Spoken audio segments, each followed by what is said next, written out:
দত্তক গ্রহণ প্রক্রিয়াকে আরও স্বচ্ছ, আইনসম্মত ও শিশু কেন্দ্রিক করে তুলতে আগরতলার প্রজ্ঞা ভবনে অনুষ্ঠিত হল দত্তক গ্রহণ সংক্রান্ত বিধিমালা 2022-এর উপর রাজ্য স্তরের ওরিয়েন্টেশন প্রশিক্ষণ।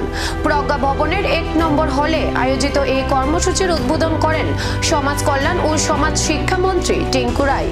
প্রশিক্ষণে দত্তক গ্রহণের আইনি বিধিমালা, শিশু সুরক্ষার বিভিন্ন দিক, আবেদন ও অনুমোদনের প্রক্রিয়া এবং সংশ্লিষ্ট আধিকারিকদের ভূমিকা নিয়ে বিস্তারিত আলোচনা করা হয়। এই কর্মসূচিতে বিভিন্ন সরকারি বিভাগের আধিকারিক, সংশ্লিষ্ট সংস্থা ও অংশীজনরা অংশগ্রহণ করেন। সরকারের লক্ষ্য দত্তক গ্রহণ ব্যবস্থাকে আরও স্বচ্ছ, জবাবদিহিমূলক এবং শিশুর সর্বোত্তম স্বার্থ নিশ্চিত করার উপযোগী করে তোলা। সোশ্যাল পেনশন দেই, তার মধ্যে এইরকম 30খানা সোশ্যাল পেনশনই রাজ্য সরকারের। এই রাজ্য সরকারের সোশ্যাল পেনশনগুলো কিন্তু যথা টাইমে মাসের প্রথম সপ্তাহে দেওয়া হচ্ছে।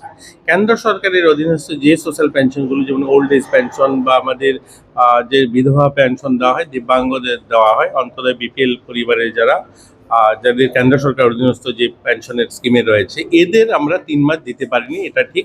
এপ্রিল, মে, জুন আমরা এখনো তাদেরকে সেই পেনশনটা দিতে পারিনি। এটার কারণ হচ্ছে যে সিস্টেমে একটা পরিবর্তন হয়েছে। SNS পস কেন্দ্র সরকার এখন আগে কি হতো, টাকাটা আমাদের কাছে আসতো, এই টাকাটা আমরা আমাদের যে শেয়ার মানিটা, অর্থাৎ যে ভাতাটা দেওয়া হয় 2000 টাকা, তার একটা মিনিমাম পয়সা কেন্দ্র সরকার দেয়, আর বাকি পয়সাটা আমরা রাজ্য সরকার দিই। এই দুটো পয়সা একসঙ্গে করে প্রত্যেক মাসের প্রথম সপ্তাহে দেওয়া হতো। যেহেতু SNS পস হয়েছে, অর্থাৎ কেন্দ্র সরকার টাকাগুলো আমাদেরকে দেবে না, সরাসরি অ্যাকাউন্টে, বেনিফিশিয়ারি অ্যাকাউন্টে পাঠানো হবে এবং আমরা আমাদের টাকাগুলো দেবো। তো এই যে লিঙ্ক আপটা, দুটো টাকাকে, আমাদের টাকাটা কেন্দ্র সরকার টাকাটা লিঙ্ক করে একসঙ্গে যাবে, এই যে SNS পস, এই যে এই ব্যবস্থাটাতে একটু দেরি হচ্ছিল।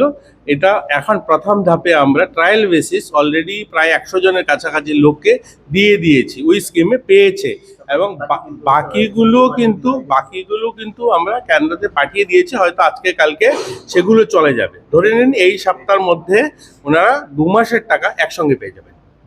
দত্তক গ্রহণ ব্যবস্থাকে আরও আধুনিক ও স্বচ্ছ করতে এই প্রশিক্ষণ কতটা কার্যকর হবে, এখন সেদিকেই নজর সংশ্লিষ্ট মহলের।